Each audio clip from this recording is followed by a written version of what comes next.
Hello friends, daily dictation के लिए channel को सब्सक्राइब कर लें और डिक्टेशन पसंद आए तो उसे लाइक करें और अपने दोस्तों में शेयर करें।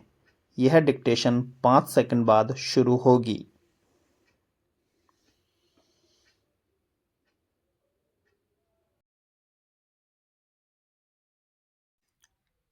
स्टार्ट। नरेंद्र मोदी के नेतृत्व वाली राष्ट्रीय लोकतांत्रिक गठबंधन सरकार द्वारा संशोधित कर बनाया गया नागरिकता संशोधन अधिनियम वसुधैव कुटुंबकम को चरितार्थ करता है।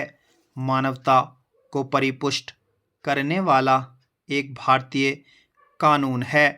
यह कानून भारतीय संसद द्वारा 11 दिसंबर 2019 को बनाया गया था, जिसके बाद असम समेत पूरे देश में इसके विरोध में प्रदर्शन प्रारंभ हो गया।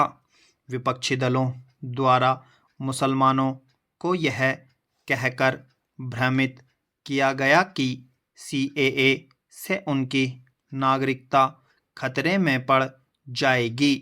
कुछ मुस्लिम बुद्धिजीवी एवं धर्मगुरुओं के द्वारा भी कुछ इसी प्रकार की बातें समाज में प्रचारित और प्रसारित की गई, लेकिन क्या यह सत्य है? इस मामले में केंद्रीय गृह मंत्रालय कई बार स्पष्टीकरण दे चुका है। सीएए द्वारा किसी की भी नागरिकता खत्म नहीं की जा सकती है, बल्कि यह नागरिकता देने वाला कानून है। क्योंकि विपक्ष द्वारा बार बार मोदी सरकार को मुस्लिम विरोधी कहकर प्रचारित किया जाता रहा है, इसीलिए मोदी विरोध में मुसलमानों को भ्रमित कर सीएए के खिलाफ जगह जगह धरना विरोध प्रदर्शन आयोजित किए गए। अगर कोरोना महामारी न आती तो संभव था कि सीएए विरोध में होने वाला आंदोलन लंबा खिंचता। खैर, अब केंद्र सरकार ने सीएए को धरातल पर उतार दिया है। हालांकि यह प्रश्न जरूरी है कि आखिर इतने प्रभावशाली और व्यापक चिंतन को आत्मसात किए इस कानून को धरातल पर उतारने में इतना वक्त क्यों लगा?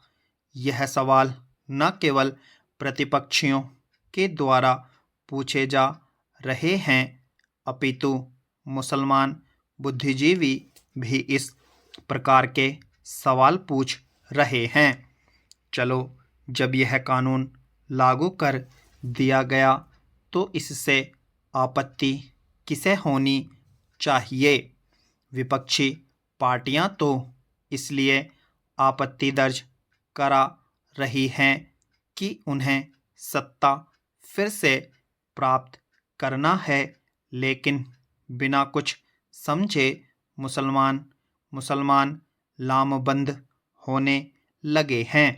सपा के प्रवक्ता ने सीएए के विरोध में शाहीन बाग दोहराने की चेतावनी दी, तो कई अन्य संगठन व व्यक्तियों द्वारा सीएए के विरोध में आंदोलन की चेतावनी दी जा रही है। सवाल यहीं से पैदा होता है, जब सीएए से किसी की नागरिकता जाने का सवाल ही नहीं तो फिर इसका विरोध किस लिए?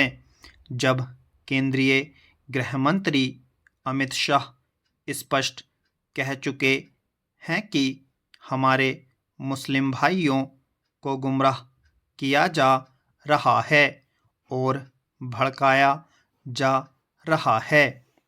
सीएए सिर्फ उन देशों के अल्पसंख्यक लोगों को नागरिकता देने के लिए है जो पाकिस्तान, अफगानिस्तान और बांग्लादेश में उत्पीड़न का सामना करने के बाद भारत आए हैं।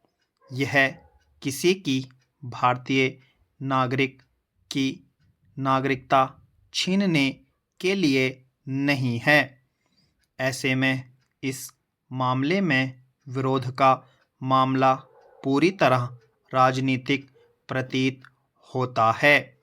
भारत की संस्कृति वसुधैव कुटुंबकम की रही है। आज दुनिया हसरत भरी निगाह से भारत की ओर देख रही है। शायद इसीलिए पड़ोसी देशों में प्रताड़ित होने वाले हिंदू, सिख, बौद्ध, ईसाई, जैन और पारसी ने शरण लेने के लिए भारत को चुना। उनकी उम्मीद पर खरा अगर वसुधैव कुटुंबकम जैसी महान संस्कृति वाला देश नहीं उतरा तो फिर कौन उतरेगा? इस सवाल के साथ ही यहाँ फिर से दोहराना ज़रूरी है कि किसी मुसलमान को CAA का विरोध करने की ज़रूरत नहीं है। यह मुसलमानों के खिलाफ नहीं है। इस मुद्दे पर भारतीय मुसलमान विपक्षी दलों का हथियार बनने से बचें, उनके भ्रमजाल में न फंसें और तहे दिल से इस कानून का स्वागत करें। स्टॉप।